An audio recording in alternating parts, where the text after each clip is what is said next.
What is up, everybody? We are back for another episode of the Proper MMA Podcast. You guys probably missed us last week. The podcast did not upload. We had a little YouTube. YouTube didn't like us last week at all. YouTube did not like us at all last I tried week. to upload it 4 times and I got stuck at 22% 4 times in a row. And I don't know what to tell you, but YouTube, you need to figure it out. Otherwise, we're going to find another platform. Yeah. At the end of the day, we're back. What better week to be back than post UFC 276? It was a great card. Oh, fantastic card. And we're going to break it down real quick. We're going to start with the early prelims because I don't know about you, but I can't skip a fight. Dude, they were all bangers. They're all bangers. We're going to touch on the main event, co-main, the O'Malley no contest. We're going to break down the UFC Fight Night this weekend, which is going to be a decent card overall. Yeah, definitely a decent card. I mean, it's going to be a great card to bet on overall. I've already seen quite a bit of lines that I really like. Yep, we have the Rafaels versus the Rafaels. So Rafael dos Anjos versus the Rafael Fiziev. So that's going to be a great fight. I can't wait, dude. That's a great I've been waiting for this fight for a while. For 5 rounds, that is going to be an absolute slugfest. Yeah. You will not see it hit the feet. You will not see it hit the mat, sorry. Did this fight get canceled? Was it? It did. It was supposed to be a fight night 2 or 3 months ago. Yeah, that's what I thought. Yeah, and it got canceled. I'm not sure. I'm not sure why, actually. I think RDA pulled out with an injury, or it might have been Fiziev. Yeah. One of them had an injury, I'm not sure. Yeah, I think it was RDA with an injury. Yeah, but I've been looking at Fiziev's Instagram, and that guy's a monster. Dude, the guy is a problem at 55, man. On the feet, ooh. Yeah. The only style that is going to beat him is the Makhachev style, where I'm going to smother you, wrestle you, clinch you, and hold you tight, because if you stay in range with that man, it's either going to be a close fight or you're getting clipped. Yeah, he's one of the most dynamic strikers at 55 right now. He's just so creative in my mind. Yeah. You guys can, I'm sure, he has an iconic, reverse break the back, avoid the heel kick or head kick. I can't remember what it is, but yeah, I can't remember what it was. It was a switch kick from Dicassi, right? Yeah, switch kick, and he just goes like this, misses him by grain of salt, maybe just by the nose. But yeah, you guys will see that highlight spread throughout Instagram all this week, man. That fight was good. So if you guys haven't seen that, go rewatch that Dicassi versus Fiziev. That was a great fight. Yeah. But back to UFC 276, baby. If you're gonna rate it out of 10, what would you give it? 7.8. 7.8? Yeah, because the main event kind of killed it, and the O'Malley no contest kind of killed it. Yeah. Those that kind two of sucked. Those two for me are kind of killers. Yeah. Those are 2 fights that I was really looking forward to that kind of let me down and disappointed a little bit. And we were actually talking about this a couple minutes ago. And the people were actually walking out of the main event when it was halfway over. Yeah, the Adesanya Cannonier. They were walking out of the stadium, which is absolutely nuts. I don't know about that. But in between the second and third round, people started to filter out, which is you're paying coin nuts. to be there. What are we doing? That's you're watching one of the best strikers of all time do what he does best, and it's just I get it. You can be a boring fighter sometimes. Yeah, I mean, at the end of the day, we're seeing a lot of blame put on Izzy here. Yes. In my opinion, as much blame should be put on Cannonier. He's the challenger. He's the one that is supposed to be going for it. You gotta step on the gas. Yeah. He didn't go for it. You gotta no, neither guy went for it. Yeah. At all. But Adesanya is also probably the least risk taker in the UFC. Yeah, well, he's not gonna. Less UFCs. Yeah, he's not gonna take those risks. He's not. He takes less risk in the UFC than anyone else. Yeah, there's no chance he takes those risks at all. No. I mean, at the end of the day, he is the best 85er we've seen, fighting since Anderson Silva. And at the end of the day, Anderson Silva had a lot of boring fights. He got booed a lot. Same with GSP. All the greats get booed because they are so much better than everyone else. At the end of the day, in a fight like this, I think, the first fight we saw with Robert Whittaker, right? Yeah. Whittaker was bringing it to Adesanya, and that's why we saw a knockout. Paulo Costa brought it to Adesanya. That's why we saw a knockout. Yes, Adesanya's not going to go out there and bum rush guys. He's just not. No. That's not in his nature, and he has a counter striker. There's too much. There's that, but there's too much on the line for that guy. He's why would I do that? I have a whole legacy. I'm the champ. Yeah. I'm not just gonna rush into something that I'm not gonna be stupid. I'm gonna fight smart. I'm gonna fight technical, and that's what he did. I mean, that's what he's going to do every time, and you put it perfect way. I mean, he finds a lot of success being a counter fighter, but at the same time, I would like to see him take risks if he's going to talk all the smack about, I'm going to get a finish this fight, and I'm going to put a statement on this guy, and then Pereira's next. Like, not saying, I'm going to freeze you like Elsa. I know, man. Like, at the end of the day, there was a lot of shit talking before this fight. Yeah, there was a lot of shit talking before this fight. Not good shit talking, but there's no doubt it sold pay-per-views. Oh, absolutely. I don't know what they're saying. I didn't release it, actually. I haven't released it yet, so I'm curious to see. But yeah, I want to see what that is. Overall, it was a good card. Yeah, what do you give it out of 10? I'd give it an 8. Yeah. So I was think pretty close to an 8. It's just those two fights. Those two fights killed it for me. But let's run it back to the very first fight of the night, because I thought it was a pretty interesting fight for as long as it lasted. We had Julia Stolarenko against Jessica Rose Clark, and Jessica Rose Clark is currently in a arm cast. Yeah, she snapped her elbow, or she dislocated something. She dislocated it and I think broke it. She just had surgery. She's going to be in a cast for 3 months. Yeah. And if you go look on her story today, she said the worst part about it is dishes. Yeah, she can't do dishes. Fair enough, and I'm sure you could think of like hundreds of things that are just awful with one arm. Yeah, no, that can't be fun. But she was looking great up until obviously she gets taken down and put in an armbar. Yeah, she stuns Stolarenko with, I think it was a right check or a right hook, or something. Yeah, I think it was definitely a right hand. Yeah, I remember a right hand landing, and she actually dropped Stolarenko to her knee. Yeah, and we were like, wow, like this is a first round finish. And not for her. And not for her, man. Stolarenko, she gets back-to-back first round arm bars. That's so tough. Oh. And on her story after the fight, she said, I definitely have some holes in my game that I need to improve. And I would agree. I would strongly agree. Yeah, I mean, it's one of those where it's like, the only way for Stolarenko to win this fight is to get an armbar. That's the only single way for her to win that fight, and she got it. And it's got to be an early armbar, because then they're going to get sweaty. Gasses, yes. Someone's going to gas. Yep. I mean, at the end of the day, she did what she had to do. Yep. I think Rose Clark looked great. She looked great. She got put in a bad position early, and she couldn't stack her. She couldn't. And it was over. I thought she had a glimpse of hope when she reversed it, was on top of it in full guard still. But she made a mistake, man. She made a mistake in not unhinging those legs.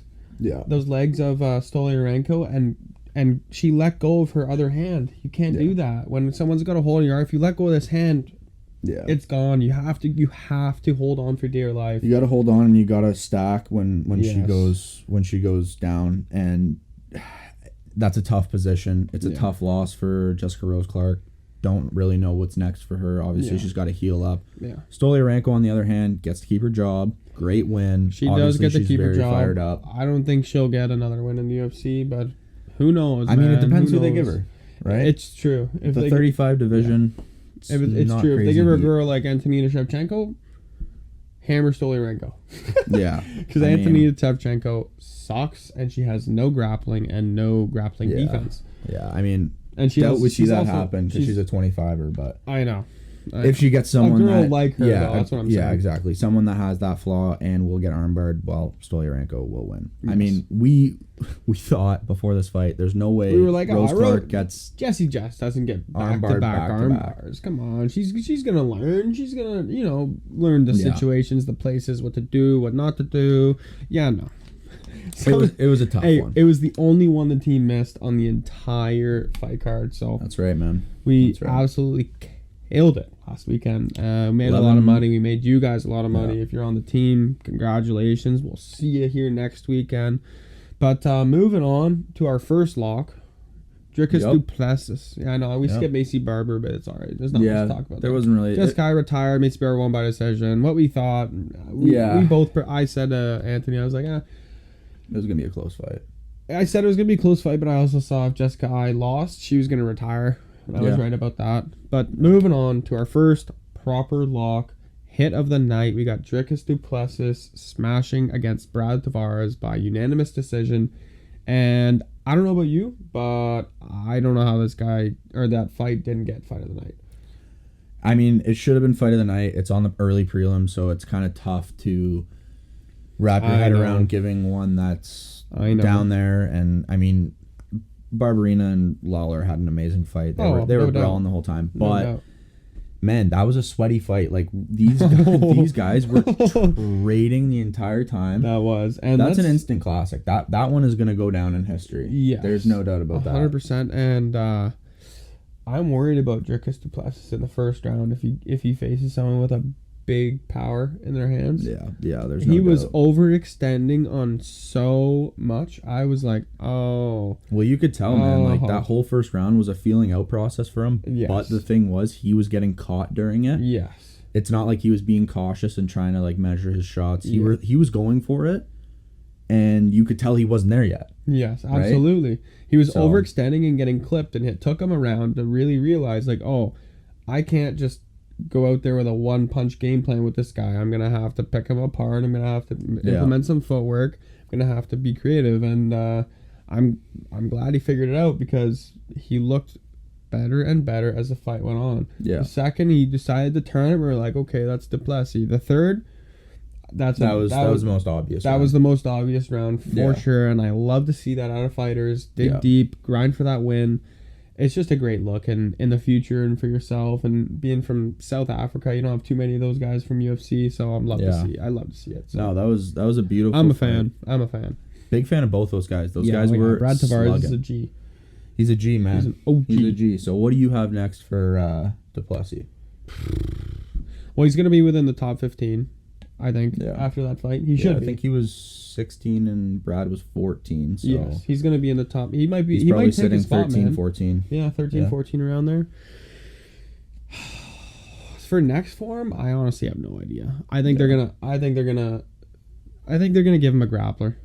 I think they're gonna give him a grappler. Give him a nice test. Give him a good test. Yeah, give him a good test because you've seen him on the feet. Yeah. And I think that's kind of the way UFC matchmaking works. Like you kind of pick a style and then look into that pool of kind of guys that's the of the style that they like. So like jiu-jitsu, grappling, submission games. Like you look into that pool and try and see and yank one out. And Tavares was there. He did implement that grappling, and that's what actually won him the first round. Defense, yeah.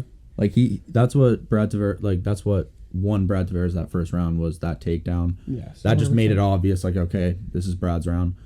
I think they should give him Phil Hawes. He's right there. Ooh. I think he's not Phil Hawes. Chris Curtis.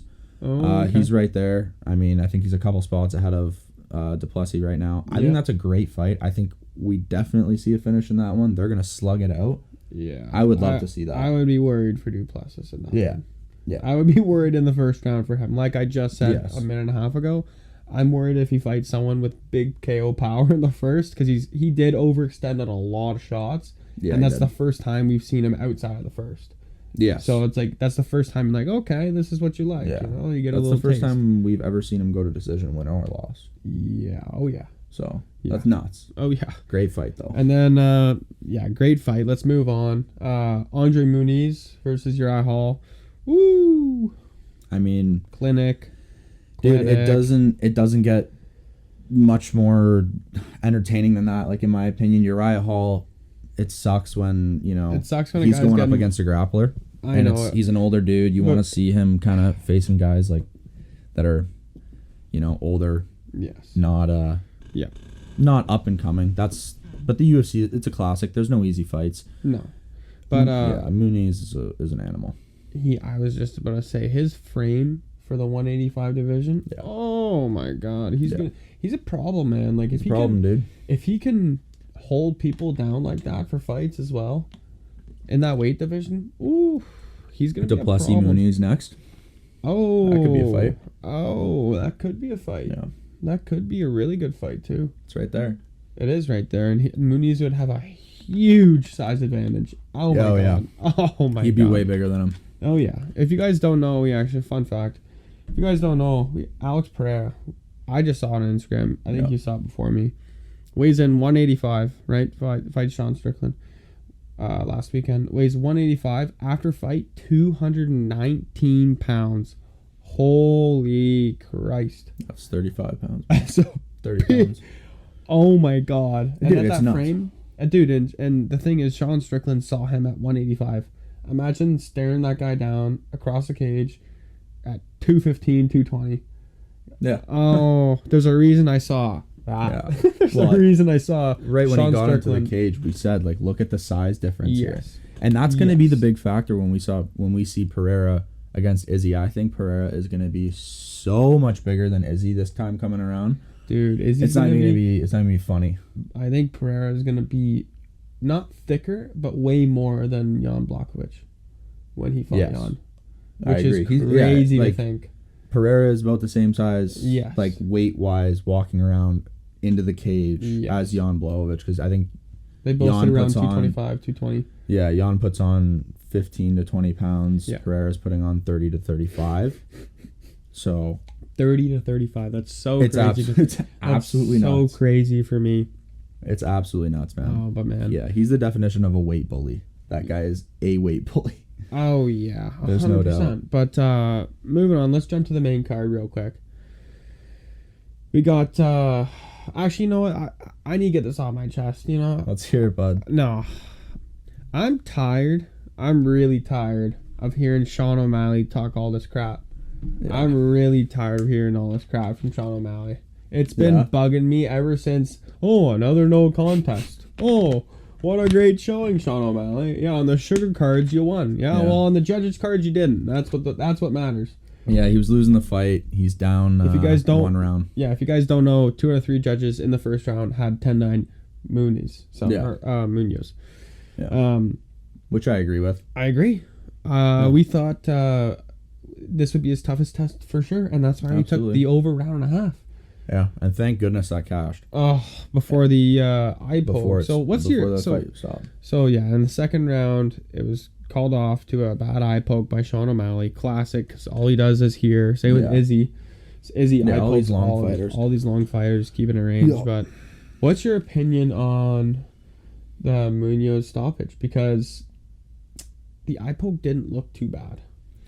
Yeah, so first of all, going back, I love the Sean O'Malley shit talk. I think it's hilarious. I think like it, but it's just Yeah. like no, I get it. It's a lot. about the fight. Yeah. About the fight. It's a lot, but I think it's hilarious. When he's posting all this stuff, I think his fans love it. I think that people. That's love why he it. has a following. Yeah, exactly. He's a McGregor. Because he does stupid shit like that.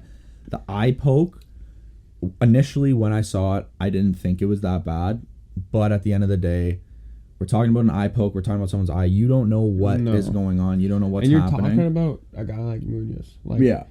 So he had a scratch cornea. It came out. The Yeah. doctor said, "Yep, scratch cornea, whatever." He couldn't see. I don't know exactly what they did about it, but I mean, it's tough. Like, eye pokes are always tough for me. Like any illegal shots. Like even when we see Well, because like you the can't see Aljo. you can't. There's no physical Yeah, damage you unless it's can't- bleeding. yeah. Like there's no physical damage. Yeah. It's an eye. Like It's an eye. You can't see it like it's necessarily. like when you get a grain yeah. of sand in your eye. You're like you can't. You can't You- see. you don't know. But nobody else knows. Nobody what's else going on. knows you can't see exactly. It's So like when you get a concussion too. yeah. Like you see Aljamain Sterling take that knee, right? Like you have no idea what is actually going on when he's looking up there at the stars and he's just like, Yeah. oh because it's it's not visible. yeah. So Exactly. I think that one's tough. I've seen a lot of people talking crap about Munoz and like, he was looking for a he's way looking out. for a way out. I mean, he won the first round. He won- I'm I sure don't he know thought why. he was up. Yeah. Tough, It's a man. close fight. I mean, why would he ever back out of a fight? I mean, it's He's a not fighter. Really, He it's gets not in really it, in he- his nature. yeah. Yeah, that's Like, what I'm saying. These guys get in a cage, they lock it, and you're in there for 15 minutes with You're in barely there. any rules. Yes. I don't think he was looking for a way out. No, you can't be looking for a way out. If you're looking for a way out, you're gonna Yeah. get finished Yeah. against Sean O'Malley. I mean, that's your Yeah. easiest path So to that's get my out of opinion there. on it. Yeah, I mean, I had mixed feelings right after the fight. I was like, I don't know, like it's just another Sean O'Malley no contest. Like Yeah. he's It gonna was talk a all weird this one. crap about how he was up in the first round and his shins or Munoz's shins were breaking on, or he was checking his leg kicks and Munoz's shins were just like cracking and you can feel it. Like whatever, dude. Like he's still Yeah. walking you down. Like, Yeah. but enough about the fight. Do we see a rematch, or would you like to see a rematch? No need. I agree with you. For me, it's like the Bilal Muhammad versus Leon Edwards fight. Like, it was circumstantial. It was put together because, it's like, for example, Leon Edwards didn't have a match. He was looking for a match. He was trying to get that title shot. Wasn't happening. They threw Bilal in there. Yep. This one, you're trying to move Sean O'Malley. You're trying to, you're trying to push him up there. The fight comes, weird ending. I mean, I don't gets pushed up the rankings. Yeah, I don't see like that it's necessary to run that back. I mean, I personally want to see the Yanez O'Malley fight. Yeah, I think that's the one to make. I think that's Adrian Yanez versus Sean O'Malley. I think that is the fight to make. Sean O'Malley mentioned Yanez's name in the presser or in the early interviews and the press conference because Adrian Yanez was talking. He did have his name in his mouth. Yeah, it was calling him. I think that's a really good matchup, and then the winner, you're talking top 7, top 8 right now. Yeah, then you throw him in with the big dogs. And then he gets tested. You know, not saying it. Adrian Yanez isn't a test for him, but I don't love the matchup for Adrian Yanez. I really don't. I know. Like, I really don't. Like, if he's just kind of trying to sit there and outbox Sean O'Malley, I think he's gonna kick to death. Yeah. I think he's gonna get played at range. You have to beat Sean O'Malley. You have to have Munoz's strategy. You have to at least walk him down, walk through his shots, and disrupt that timing and the technique of those strikes. Because we saw what happened.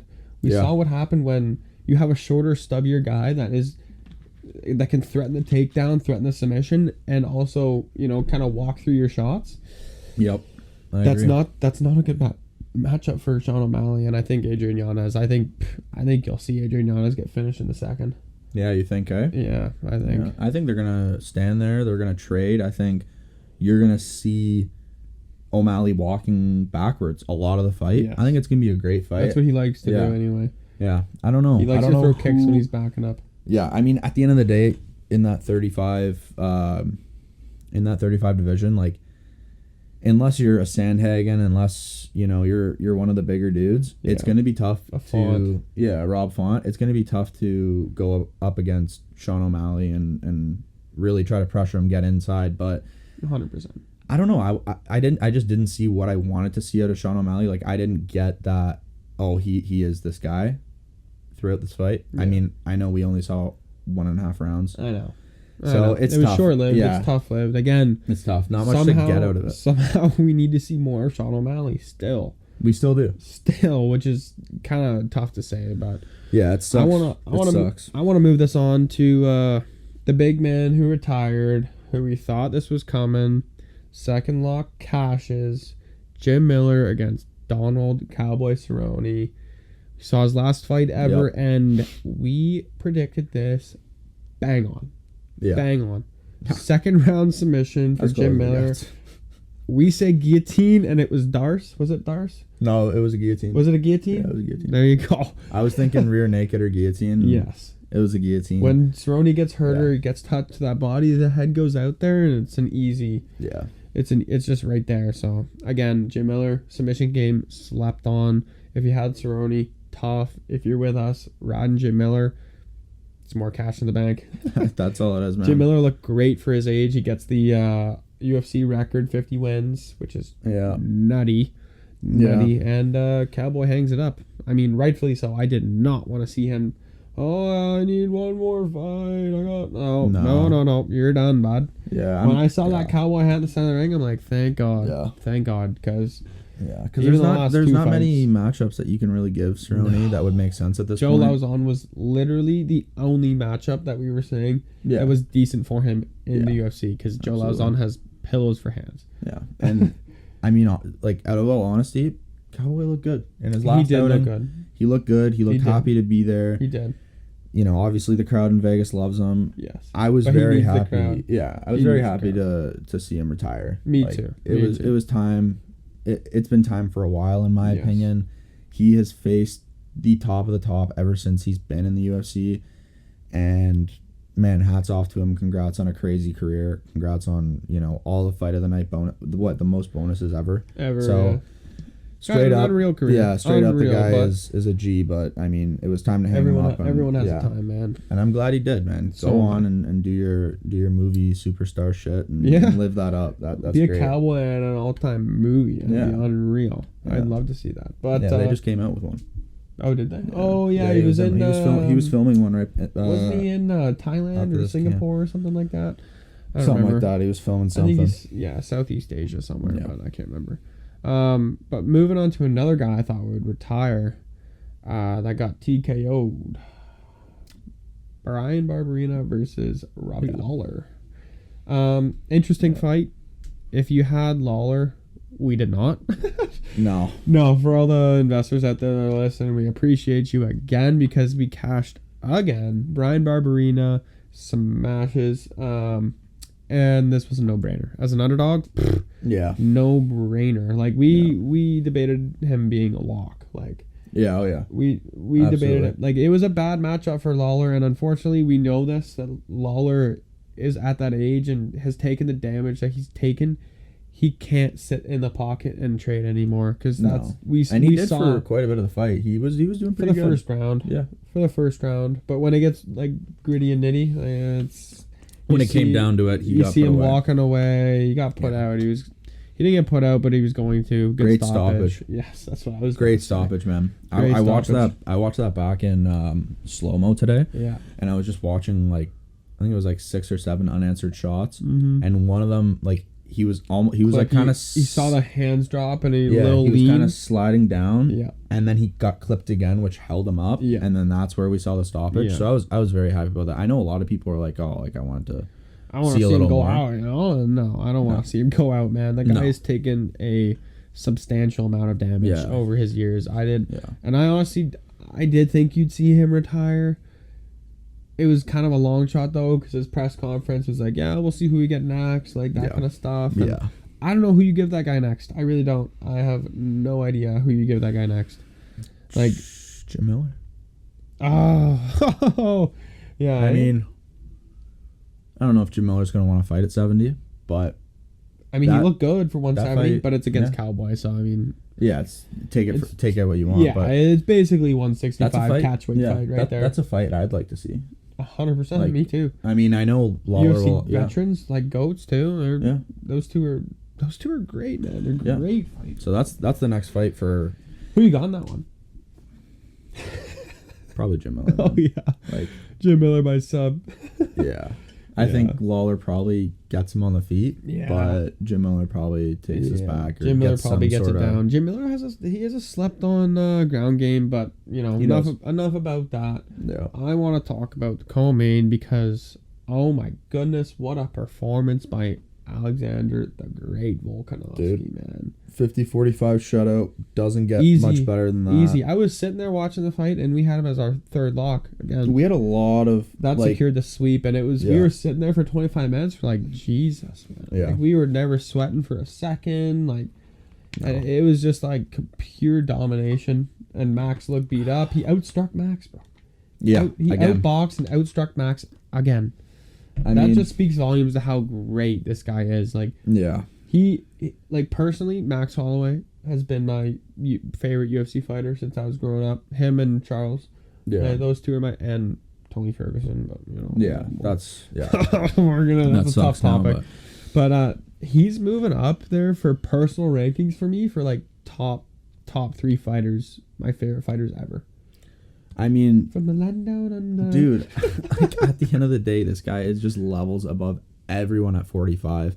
I know a lot of people are like, oh, I don't want to see him move up to 55. Like, I don't think that's the move. Like, keep dominating.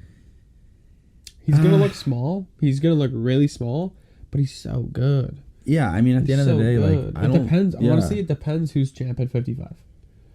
Because right now, I think Oliveira probably gets him on the feet.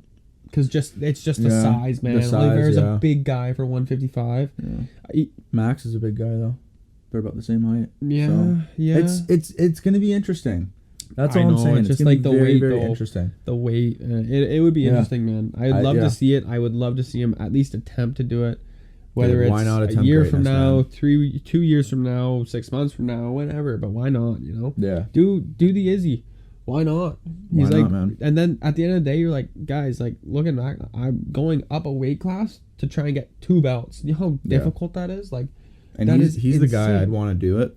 Yes. If I'm picking out of all the champs right now to go up, he's got that build. It'd be him and Figueiredo, but instead of Figueiredo, like if I would prefer someone to go up, it'd be Volkanovski, because he's going to be active. This guy always likes to fight. Yeah. He's always like, he's about that life. The guy wants to defend both belts. The guy wants to defend his belt all the time. He just fought 3 months ago in Jacksonville against a Korean Zombie. Turns around and dominates Max. He didn't have a break. There's no break here. There's no break. He's in camp. Yeah. He's in camp for 3 months, and then in camp, and then fights, and then in camp for 3 months, and then fights. Exactly. And he did say that to Dana White in a press conference, that he was like, I want to be an active champ. I want to fight 2-3 times a year. Yeah. And him and Izzy, coming from the same camp, have that same mindset. They want to fight 2 or 3 times a year, put a staple on who they are and their skill set, man. I love that mentality. Yeah, dude, I love it. I think he's, in my opinion, him and Kamaru Usman are both number 1 pound for pound right now. I can't choose one, because the thing, like, for me... Do you know what will do it for me? What? Once I see Usman Chimaev. Yes, yeah. The outcome of that, if Usman finishes Chimaev pound for pound for a long time for me. And if he finishes Chimaev, I mean, if it goes to decision and it's close, but if he finishes Chimaev, he will be the 170 GOAT. Yes. There will be no questions. No. There will be no, oh, well, there's GSP. No, nobody. No. GSP. No. GSP, I get getting smashed in his prime against Usman. Against Usman. I mean, I think great wrestling defense, some unbelievable striking. GSP's getting smashed, I think. Yeah. Unfortunately, it's a different era. It's a different era. Different era, man. I can't wait to see that Chimaev fight. I mean, I think we're gonna see Chimaev take on Bilal in Abu Dhabi in October. Yes. But you will. I think majority of us agree on this one. He's gonna walk through Bilal. He's gonna get the title shot against Kamaru. Bilal, I'm not a fan. Yeah, I'm not a fan. If you're a Bilal fan, DM us. I'd love to meet you. I'd love to chat with you. I don't know any Bilal fans out there. No, I don't either. I'd love to hear a reason why. Dude, the guy is probably the most boring fighter on the UFC roster. Boring fighter, even as. But guess what? He had a great performance against Luque, and he actually improved, and he looked better on the feet. He did. He looked good. I'm not. Good. You know what? I'm not a Bilal hater. No, I'm not. I just don't think I just don't love the guy. Yeah. His style is not it. And talking about a style that really hasn't been it. Oh, Israel Adesanya. Yeah, I mean, what are we saying about this main event? What was your thoughts during, after? I know we got a little sendy, but yeah. I mean, so I rewatched the last 2 rounds today, but I mean, everyone is crapping on this guy. Again, like we talked about at the start of the podcast. Yeah. You have to have someone bring that fire for you to be great and show how great you are. I mean, I think he's just levels above everyone in this division right now. Yeah. The only guy is the next, title challenger, Pereira, and I think he's going to bring it out of him. But again, like, dude, I think Cannonier had a great game plan. I think, he got a little frozen there, but it wasn't too much. Yeah. Izzy could not find his power shots. No. Cannonier wasn't there. Like, when he was looking for his power shots, Cannonier wasn't there. That's great. I love to see that out of Cannonier, but again, like, I would have loved to see even some fakes at level changes, like that level change. Like, just, we were going to see that from Cannonier. Just get him thinking, because if you let Izzy get too comfortable and, like, he doesn't have to worry about getting taken down, that's when you're not going to beat the guy. Like, he's so good at range. He's so good. And I feel like you kind of have to get him to worry. Just to worry. Yeah, because all of a sudden, then he's not worried about completely controlling the range, or he's not comfortable with those kicks. Yeah. No, I think that's a big path to victory, and I would have loved to see Cannonier shoot a little bit more. Or at least try and clinch him a little bit more. I know. We saw it near the later rounds. I told you, if there's a path to victory, it's going to be in the clinch, holding Izzy, because he's so much stronger. So much stronger, yeah. We didn't see it, man. We didn't see it. Cannonier, again, he's just not at that level. No. We kind of figured that. We thought maybe there's a shot in the dark for Cannonier here, but doesn't get it done. In my opinion, I thought it was a good main event. Like, I mean, I wouldn't say like really good or exciting, or that's why the card wasn't a 10 out of 10, because it wasn't that like eventful. But again, when we're watching the best against, you know, some like when we're watching these guys that are at the top of the food chain against guys that are just not there yet, fights get boring, man. Like, it really can. It just happens. Like, and it happens. Unfortunately, we saw it with Rose and Esparza. Like, it just happens. Like, it just happens, man. Sometimes both fighters get in there and they can't figure it out. They're not having their night. It is what it is at the end of the day, and it happens. You know what did make the night for me? Pereira knocking out Strickland.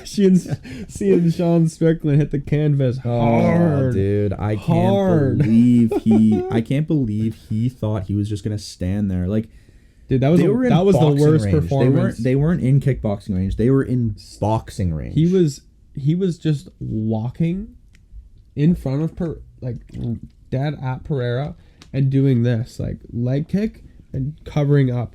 Dude, you can't check leg kicks while you're standing straight up against Pereira. You can't do that.